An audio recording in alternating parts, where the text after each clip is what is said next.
مومن بندوں کو اللہ تعالیٰ دنیا میں بھی دیتا ہے اور آخرت میں بھی دیتا ہے، اور یہ ان کے لیے بہت اعزاز کی بات ہے. اور آخرت کے رزق کو رزقا حسنا کہا گیا. والذین ہاجروا فی سبیل اللہ ثم قتلوا او ماتوا لیرزقنہم اللہ رزقا حسنا وان اللہ لہو خیر الرازقین. اور جن لوگوں نے اللہ کے راستے میں وطن چھوڑا پھر قتل کر دیے گئے یا مر گئے، یقیناً اللہ انہیں ضرور رزق دے گا، اچھا رزق. دنیا میں رہے، ہجرت کر کے کہیں گئے، وہاں بھی مل جائے گا، اور اگر مر کے اللہ کے پاس چلے گئے، شہید ہو گئے، تو جنت میں بھی رزق ہے ان کے لیے. بے شک اللہ ہی یقیناً سب رزق دینے والوں سے بہترین ہے. رزق کے معاملے میں بندوں کی ذمہ داری کیا ہے؟ نمبر 1، اللہ پر بھروسہ کریں، توکل کریں. رسول اللہ صلی اللہ علیہ وسلم نے فرمایا اگر تم اللہ پر اس طرح توکل کرو جس طرح حق ہے تو وہ تمہیں اس طرح سے روزی دے جیسے وہ پرندوں کو دیتا ہے. صبح کو وہ بھوکے اٹھتے ہیں اور شام کو پیٹ بھرے ہوئے آتے ہیں. اللہ سبحانہ وتعالیٰ تو ماں کے پیٹ میں بھی رزق دیتا ہے، جب ماں خود بھی نہیں کھلا سکتی بچے کو، اس نے وہاں بھی انتظام کیا. پیدا ہوتے ہی اس کے سینے میں دودھ اتار دیا، اللہ نے رزق کا اہتمام کیا. اور پھر جو انسان بڑا ہوتا جاتا ہے، ضروریات مختلف ہوتی جاتی، اس کے مطابق اس کو رزق ملتا چلا جاتا ہے. ابو ذر غفاری کہتے ہیں نبی صلی اللہ علیہ وسلم اپنے رب تبارک و تعالیٰ سے روایت کرتے ہیں، اللہ تعالیٰ فرماتا ہے اے میرے بندو تم سب گمراہ ہو سوائے اس کے جسے میں ہدایت دوں، بس تم مجھ سے ہدایت مانگو کیونکہ یہ بھی رزق ہے نا، میں تمہیں ہدایت دوں گا. اے میرے بندو تم سب بھوکے ہو سوائے اس کے جسے میں کھلاؤں، تم مجھ سے کھانا مانگو میں تمہیں کھلاؤں گا. اے میرے بندو تم سب برہنہ ہو سوائے اس کے جسے میں لباس دوں، تم مجھ سے لباس مانگو میں تمہیں لباس پہناؤں گا. یعنی یہ بیسک نیڈز ہے انسان کی، جن میں نمبر 1 ہدایت ہے، اور پھر اس کے بعد کھانا اور کپڑا. یہ انسان کی بیسک نیڈز میں سے ہے. لہذا ان نیڈز کے لیے بھی انسان کو اللہ سبحانہ تعالیٰ کی طرف رجوع کرنا چاہیے. اور جب انسان اللہ سے مانگ کر کوشش کرتا ہے تو پھر اس کو اطمینان بھی ہو جاتا ہے جتنا بھی اللہ تعالیٰ دیتا ہے. اور اس اطمینان کو قناعت کہتے ہیں کہ انسان اللہ کے دیے پر راضی ہوتا ہے، اور اس قناعت سے اطمینان نصیب ہوتا ہے. پھر یعنی جب انسان کے اندر قناعت ہوتی ہے کہ جو اللہ نے مجھے دیا میں راضی ہوں، اس پر میں خوش ہوں جتنا بھی میرے پاس ہے، کیونکہ انسان اپنے سے کم والوں کو دیکھتا ہے نا تو خوش ہوتا ہے. اور خوشی کا معیار بھی یہی ہے، انسان اگر اپنے سے اوپر والے کو دیکھے گا تو کبھی خوش نہیں ہوگا. لیکن مشکل یہ ہے کہ انسان سب کچھ بھی لے کے خوش کیوں نہیں آج، کیونکہ انسان صرف ضرورت کا نہیں چاہتا. ضرورت پوری ہو جاتی ہے تو راحت چاہتا ہے، یعنی کہ کمفرٹیبل لائف ملے. جب کمفرٹیبل لائف مل جاتی ہے تو پھر عیش و عشرت چاہتا ہے کہ مجھے لگژریس لائف ملے. لہذا اس کی تو پھر کوئی حد ہی نہیں ہے نا. تو انسان کبھی بھی مطمئن نہیں ہوتا، کبھی بھی سکون نہیں پاتا. اس لیے انسان کو چاہیے کہ وہ اللہ سے مانگے، جو کچھ ہے اس پر راضی رہے، اور پھر اس کا دل دولت مند ہو. غنا وہ نہیں ہے، دولت مندی وہ نہیں ہے جو بینک بیلنس سے یا بہت ساری سونے چاندی کے ڈھیر سے آپ دولت مند ہوتے ہیں. اصل دولت مند وہ ہے جس کا دل دولت مند ہے، کہ جو اس بات پہ راضی ہے کہ اللہ نے مجھے بہت کچھ دیا ہے. یعنی کثرت سے دولت مندی نہیں ہوتی، بلکہ اس کے مقابلے میں قناعت سے دولت مندی ہوتی ہے.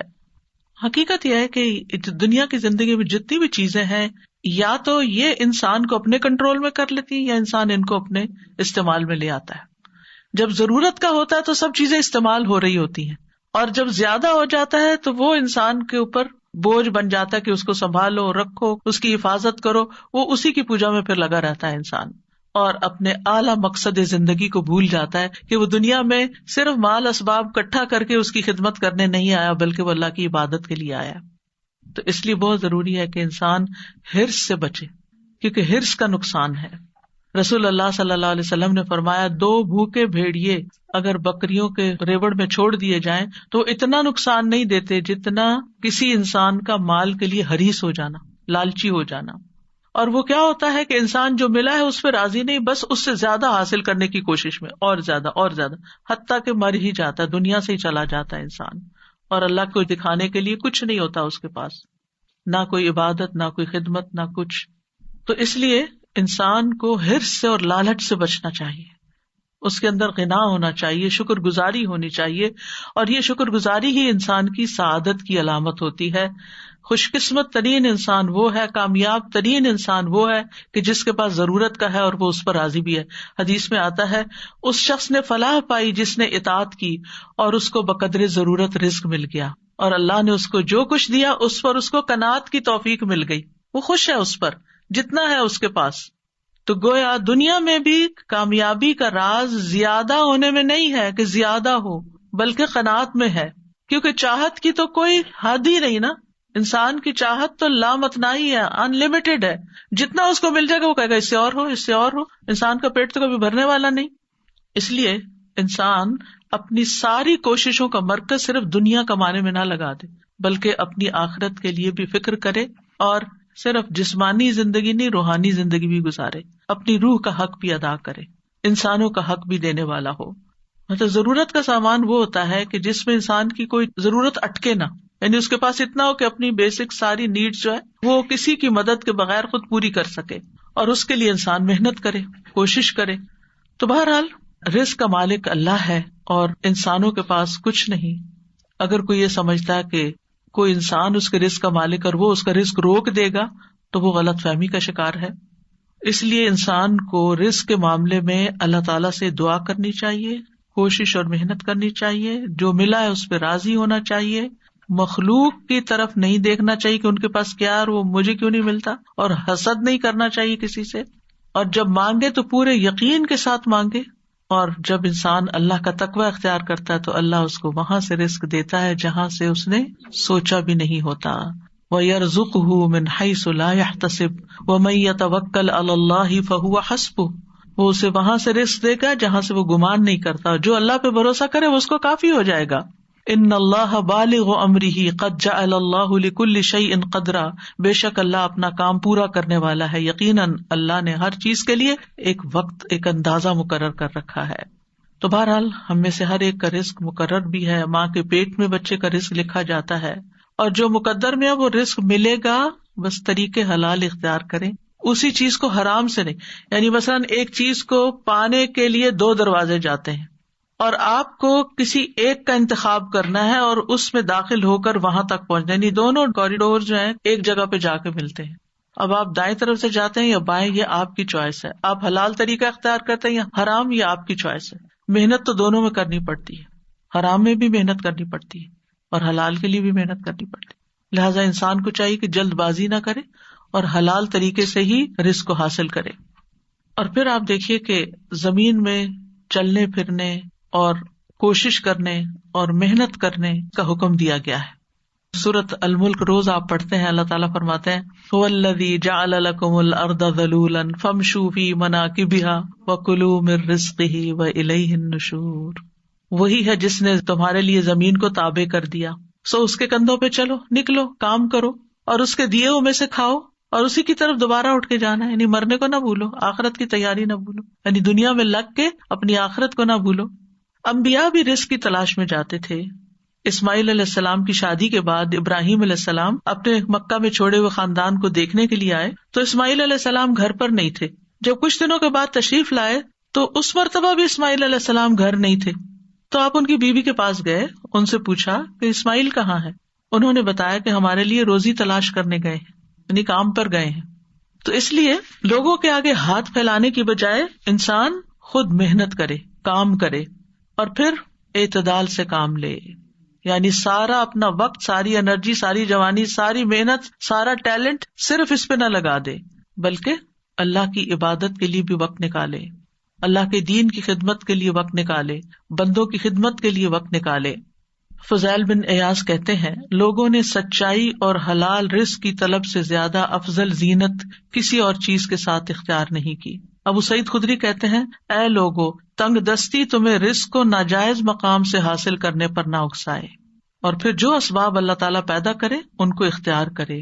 توکل اسباب کے ساتھ ہوتا ہے، اسباب کے بغیر نہیں. اور پھر یہ بھی یاد رکھیے کہ انسان کے پاس جو اللہ نے دیا ہے اس پر راضی ہونا اللہ کو پسند ہے، جبکہ زیادہ کا مل جانا اللہ کی رضامندی کی علامت نہیں. یعنی آپ کو جو ملا آپ اس پر اللہ سے راضی، لیکن اگر آپ زیادہ کے لالچ میں اور زیادہ مل گیا تو اس کا یہ مطلب نہیں کہ اللہ آپ سے بہت راضی ہے. تو رضی اللہ عنہم ورضوا عنہ، اللہ کی رضا کس میں ہے اور آپ کی رضامندی کس میں ہونی چاہیے، یہ جاننا بھی بڑا ضروری ہے. رزق کا گھٹنا بڑھنا اللہ کی طرف سے آزمائش بھی ہوتا ہے، اور کبھی رزق کی کمی خیر کا باعث بھی ہوتی ہے. اور کبھی رزق وافر مقدار میں ہونا خیر کا باعث ہوتا ہے۔ اللہ تعالیٰ کے لیے کچھ مشکل نہیں کہ سارے انسانوں کو وہ سب کچھ ہی دنیا میں ہی دے دیں جو وہ مانگ رہے ہیں، لیکن اس سے نقصان کیا ہوگا؟ اللہ تعالیٰ فرماتے ہیں اگر اللہ اپنے بندوں کے لیے رزق فراخ کر دیتا تو یقیناً وہ زمین میں سرکش ہو جاتے، لیکن وہ ایک اندازے کے ساتھ اتارتا ہے جتنا وہ چاہتا ہے، یقیناً وہ اپنے بندوں سے خوب باخبر ہے، خوب دیکھنے والا ہے۔ کبھی کبھی اللہ تعالیٰ اپنے بندوں کو فقر سے آزماتا بھی ہے۔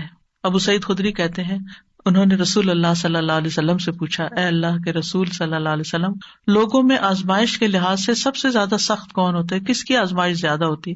فرمایا انبیاء۔ انہوں نے عرض کیا اس کے بعد کون؟ فرمایا علماء۔ عرض کیا پھر کون؟ فرمایا نیک لوگ۔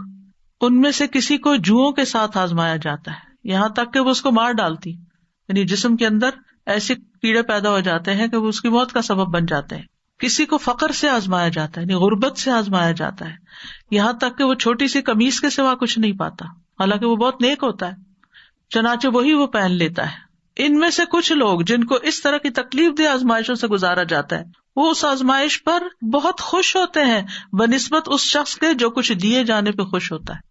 کیوں خوش ہوتا؟ آزمائش آ گئی اللہ کی طرف سے، جیسے ایوب علیہ السلام پہ آئی تھی تو اللہ سے ناراض نہیں تھے، وہ کہتے تھے یا اللہ پہلے میرے بیوی بچے بھی تھے اور میرے مال اسباب بھی تھے، ان کے لیے مجھے وقت نکالنا پڑتا تھا، جب میرے پاس کچھ نہیں رہا تو میرا سارا وقت تیرے لیے ہو گیا، اب تو صرف میں اور تو ہیں۔ تو وہ اس پر زیادہ خوش تھے حالانکہ بہت تکلیف میں تھے۔ تو کچھ لوگ تکلیف آنے پر بھی اللہ سے بڑے راضی ہوتے ہیں اور خوش رہتے ہیں۔ نبی صلی اللہ علیہ وسلم کو آپ دیکھیں، اللہ تعالیٰ کے پسندیدہ ترین بندے تھے، لیکن اکثر وقت فاقوں میں گزرتا تھا۔ ایک صحابی کہتے ہیں میں نے رسول اللہ صلی اللہ علیہ وسلم کو دیکھا، آپ سارا دن بھوک کی وجہ سے بے قرار رہتے تھے، یعنی بعض اوقات ایسے دن بھی آتے تھے خراب کھجور تک نہ پاتے تھے جس سے آپ پیٹ بھر لیں۔ حضرت عائشہ کہتی ہیں محمد صلی اللہ علیہ وسلم کے گھرانے نے اگر کبھی ایک دن میں 2 بار کھایا تو اس میں سے ایک وقت صرف کھجوریں ہوتی تھی، پکا ہوا کھانا نہیں ہوتا تھا، یعنی 1 meal a day ہوتا تھا۔ تو بہرحال یہ تو اللہ کا فیصلہ ہے، جس کو جتنا چاہے دے اور جس کا جب چاہے اپنی حکمت کے تحت کم کر دے۔ لیکن آج چونکہ ہمارا موضوع رزق میں کشادگی کی دعائیں ہیں تو ہم مختصراً دیکھ لیتے ہیں کہ دعاؤں کے علاوہ وہ کون سے اسباب ہیں جو رزق بڑھانے کا سبب بنتے ہیں، جن سے رزق میں اضافہ ہوتا ہے۔ تو اس میں پہلی چیز ہے ایمان اور تقوی اختیار کرنا۔ سورۃ الاعراف میں اللہ تعالیٰ فرماتے ہیں وَلَوْ أَنَّ أَهْلَ الْقُرَىٰ آمَنُوا وَاتَّقَوْا لَفَتَحْنَا عَلَيْهِمْ بَرَكَاتٍ مِّنَ السَّمَاءِ وَالْأَرْضِ وَلَٰكِنْ كَذَّبُوا فَأَخَذْنَاهُمْ بِمَا كَانُوا يَكْسِبُونَ۔ اور اگر واقعی بستیوں والے ایمان لے آتے اور بچ کر چلتے، تقوی اختیار کرتے، تو ہم ضرور ان پر آسمان اور زمین سے بہت سی برکتیں کھول دیتے، لیکن انہوں نے جھٹلایا تو ہم نے انہیں اس کی وجہ سے پکڑ لیا جو وہ کمایا کرتے تھے۔ تو ایمان اور تقوی سے رزق آتا ہے۔ پھر ایمان اور عمل صالح نیک اعمال کرنے والے کے لیے بھی رزق کا وعدہ ہے۔ سعید بن منصور سے مروی ہے، وہ ابن عباس سے روایت کرتے ہیں کہ ان سے اس آیت کے بارے میں پوچھا گیا من عمل صالحا من ذکر او انثى وهو مؤمن فلنحيينه حیاتا طیبہ، جو بھی نیک عمل کرے مرد ہو یا عورت اور مومن ہو تو ہم اسے ضرور پاکیزہ زندگی بسر کرائیں گے۔ تو اس کا مطلب کیا ہے؟ انہوں نے کہا حیاتا طیبہ کا معنی حلال رزق، یعنی اس کو حلال رزق عطا کریں گے، اور آخرت میں جب اللہ کے پاس جائے گا وَلَنَجْزِيَنَّهُمْ تو اپنے اعمال کا بہترین بدلہ پائے گا۔ ایمان، تقوی اور عمل صالح کے بعد اگلی چیز یہ ہے کہ انسان اپنے فرائض کو ادا کرے۔ قرآن مجید میں آتا ہے رجال لا تلہیہم تجارت ولا بیع عن ذکر اللہ واقام الصلاۃ، وہ مرد جنہیں اللہ کے ذکر سے اور نماز قائم کرنے اور زکوٰۃ دینے سے نہ کوئی تجارت غافل کرتی ہے، نہ کوئی خرید و فروخت۔ وہ اس دن سے ڈرتے ہیں جس میں دل اور آنکھیں الٹ جائیں گی، تاکہ اللہ انہیں اس کا بہترین بدلہ دے جو انہوں نے کیا، اور انہیں اپنے فضل سے زیادہ دے، اور اللہ جسے چاہتا ہے بے حساب رزق دیتا ہے۔ تو اس سے کیا پتہ چلتا ہے کہ چاہے آپ بزنس کرتے ہیں، جاب کرتے ہیں، جب نماز کا وقت آ جائے تو آپ کو نماز کے لیے اٹھ جانا چاہیے۔ پھر اللہ کی اطاعت کے کام۔ عبداللہ بن مسعود سے روایت ہے، وہ کہتے ہیں رسول اللہ صلی اللہ علیہ وسلم نے فرمایا کوئی جان اپنے رزق کی تکمیل کے بغیر نہیں مرتی، بس تم اللہ سے ڈرو اور رزق کی تلاش میں میانہ روی اختیار کرو۔ کہیں ایسا نہ ہو کہ رزق کا مؤخر ہونا، ڈیلے ہونا تمہیں اس بات پہ اکسا دے کہ تم اللہ کی نافرمانیاں کر کے اس کی تلاش میں پڑ جاؤ۔ یاد رکھو جو کچھ اللہ کے پاس ہے وہ اس کی اطاعت کر کے ہی حاصل کیا جا سکتا ہے۔ ابن قیم کہتے ہیں جیسے اللہ کا تقوی اختیار کرنا رزق کے حصول کا باعث ہے، اسی طرح تقوی چھوڑ دینا فقر و فاقہ کا باعث بھی بن جاتا ہے. اسی طرح نافرمانیوں کو چھوڑنا رزق میں اضافے کا باعث بن جاتا ہے. پھر ہے شکر گزار بننا، جو ہے اس پہ شکر گزار رہیں، قناعت کریں اور شکر کریں. اللہ تعالیٰ کا وعدہ ہے لئن شکرتم لازیدنکم، اگر تم نے شکر کیا تو میں تمہیں اور زیادہ نعمت دوں گا. پھر ہے توبہ استغفار کرنا. توبہ استغفار، نوح علیہ السلام نے اپنی قوم کو بتایا تھا فَقُلْتُ اسْتَغْفِرُوا رَبَّكُمْ إِنَّهُ كَانَ غَفَّارًا يُرْسِلِ السَّمَاءَ عَلَيْكُمْ مِدْرَارًا وَيُمْدِدْكُمْ بِأَمْوَالٍ وَبَنِينَ وَيَجْعَلْ لَكُمْ جَنَّاتٍ وَيَجْعَلْ لَكُمْ أَنْهَارًا. میں نے کہا اپنے رب سے معافی مانگ لو، استغفار کرو، یقیناً وہ ہمیشہ سے بہت معاف کرنے والا ہے، وہ تم پر بہت برستی ہوئی بارش بھیجے گا، اور وہ مالوں اور بیٹوں کے ساتھ تمہاری مدد کرے گا، تمہیں باغات عطا کرے گا، تمہارے لیے نہریں جاری کر دے گا. یعنی دنیا کے یہ سارے خوشگوار سامان زندگی تمہیں عطا کرے گا اگر تم استغفار کرتے رہے. یعنی گناہوں کی معافی مانگتے رہو تو اللہ سبحانہ وتعالیٰ دنیا میں بھی یہ نعمتیں تمہیں عطا کرے گا. اسی طرح ہود علیہ السلام نے کہا تھا وَيَا قَوْمِ اسْتَغْفِرُوا رَبَّكُمْ ثُمَّ تُوبُوا إِلَيْهِ يُرْسِلِ السَّمَاءَ عَلَيْكُمْ مِدْرَارًا وَيَزِدْكُمْ قُوَّةً إِلَىٰ قُوَّتِكُمْ وَلَا تَتَوَلَّوْا مُجْرِمِينَ. اے میری قوم اپنے رب سے بخشش مانگو، پھر اس کی طرف پلٹ آؤ، وہ تم پر بادل بھیجے گا جو خوب برسنے والا ہوگا، اور تمہیں تمہاری قوت کے ساتھ اور قوت دے گا، اور مجرم بنتے ہوئے منہ نہ موڑو. صالح علیہ السلام نے اپنی قوم کو کہا وَأَنِ اسْتَغْفِرُوا رَبَّكُمْ، اور یہ کہ اپنے رب سے معافی مانگو، ثُمَّ تُوبُوا إِلَيْهِ، پھر اس سے توبہ کرو، يُمَتِّعْكُمْ مَتَاعًا حَسَنًا إِلَىٰ أَجَلٍ مُّسَمًّى، وہ ایک خاص مدت تک تمہیں اچھا سامان زندگی دے گا، کیونکہ ہر ایک کو پھر موت تو آنی ہے. وَيُؤْتِ كُلَّ ذِي فَضْلٍ فَضْلَهُ، اور ہر صاحب فضل کو اس کا فضل عطا کرے گا. پھر اسی طرح تسبیحات کی کثرت سے بھی رزق میں اضافہ ہوتا ہے، تسبیح پڑھنا. نوح علیہ السلام کی وفات کا وقت جب قریب آیا تو انہوں نے اپنے بیٹے سے فرمایا، اور باتیں بھی تھی، اس میں ایک یہ بھی تھی کہ سبحان اللہ و بحمدہ کا ورد کرتے رہنا، یہ ہر چیز کی نماز ہے، اور اس کے ذریعے مخلوق کو رزق ملتا ہے. تو جسے رزق کی تنگی ہو وہ تسبیح کی کثرت کر دے. پھر پے در پے حج اور عمرہ کرنے سے فقر دور ہوتا ہے. نبی صلی اللہ علیہ وسلم نے فرمایا حج اور عمرے پے در پے کیا کرو، کیونکہ یہ دونوں فقر اور گناہوں کو اس طرح ختم کر دیتے ہیں جیسے بھٹی لوہے، سونے اور چاندی کے میل کو ختم کر دیتی ہے. پھر صلہ رحمی کرنے سے رزق میں برکت ہوتی ہے، رشتہ داروں کو دینے سے، ان کے ساتھ نبھانے سے، ان سے اچھا سلوک کرنے سے. رسول اللہ صلی اللہ علیہ وسلم نے فرمایا جس شخص کو پسند ہو کہ اس کے رزق میں وسعت ہو یا اس کی عمر دراز ہو، اسے چاہیے کہ صلہ رحمی کرے. پھر دوسروں پر خرچ کرنے سے فرمایا وما انفقتم من شیء فهو يخلفه وهو خیر الرازقین، اور جو بھی تم خرچ کرتے ہو اللہ اس کی جگہ تمہیں اور دے دیتا ہے، اور وہی سب سے بہتر رازق ہے. رسول اللہ صلی اللہ علیہ وسلم نے فرمایا کہ اللہ تعالیٰ فرماتے ہیں کہ ابن آدم انفق علیک، تم خرچ کرو میں تم پہ اور خرچ کروں گا، تم دینے والے بنو تمہیں اور دوں گا. پھر کمزور لوگوں کا خیال رکھنے کی وجہ سے رزق کا ملنا، یعنی جو اپنے لیے خود نہیں کما سکتے، بیمار ہیں، معذور ہیں، زیادہ عمر کے ہیں، یا کوئی بھی ریزن ہے، رسول اللہ صلی اللہ علیہ وسلم نے فرمایا میرے لیے ضعفاء اور کمزور لوگوں کو تلاش کرو، کیونکہ تم لوگ اپنے کمزور لوگوں ہی کے ذریعے سے رزق دیے جاتے ہو اور مدد کیے جاتے ہو. یعنی تم کمزوروں پہ خرچ کرو گے تو اللہ تمہاری مدد کرے گا. پھر طالب علم پر خرچ کرنا. انس بن مالک کہتے ہیں کہ نبی صلی اللہ علیہ وسلم کے زمانے میں 2 بھائی تھے، جن میں سے ایک تو نبی صلی اللہ علیہ وسلم کی خدمت میں آتا تھا، یعنی علم حاصل کرتا، دوسرا بھائی کماتا تھا. تو کمائی کرنے والے بھائی نے دوسرے بھائی کی شکایت نبی صلی اللہ علیہ وسلم سے کی کہ یہ کچھ کماتا نہیں ہے. آپ نے فرمایا شاید تم اسی کی وجہ سے رزق دیے